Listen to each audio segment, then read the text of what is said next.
Today we'll be learning how to use the Rotobrush in After Effects. We'll begin by importing our footage, which we can do by pressing Command-I on our keyboard. And I'm going to select these two. Next, I'm going to double-click the footage that we want to rotoscope. And I'm just going to find 2 points from which I want to rotoscope it. So about here to here. And then go ahead and drag it onto the timeline. And I'm going to scale this down so that it fits the frame. What's great about this clip of our actress is that she isn't moving very much, which will make rotoscoping easier.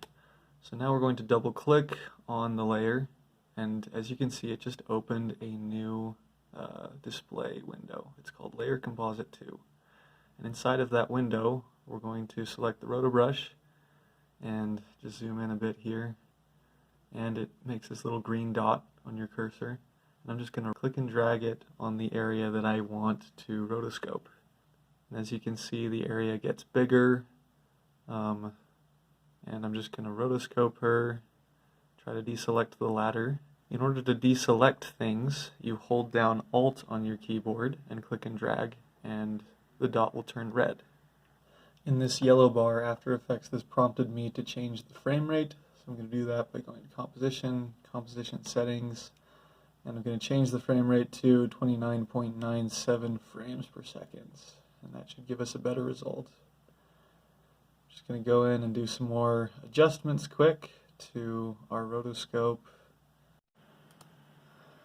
Now that we've done that, we are going to scrub the timeline in our display to match that of our footage. And I'm just going to press spacebar, and I'm going to let it play through and define every frame of what we want to cut out. So you can see that the pink lines are moving. Okay, now that we've done that, let's go ahead and find places where the roto isn't working. So it looks like about on this frame, the roto around the bucket gets pretty bad. So I'm just going to go in and fix those spots.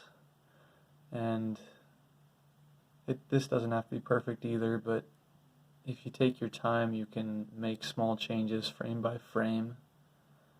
And if you hit U on your keyboard, you can see the changes being made in the timeline. It's these little boxes that are appearing.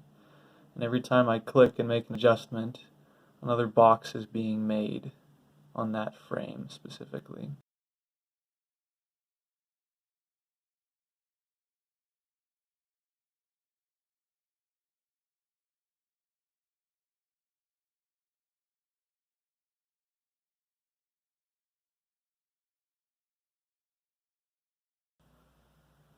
Now that we've gotten our roto to a point that we like it, we're going to click Freeze underneath the timeline, and that is going to cut out exactly what we've outlined using the Rotobrush.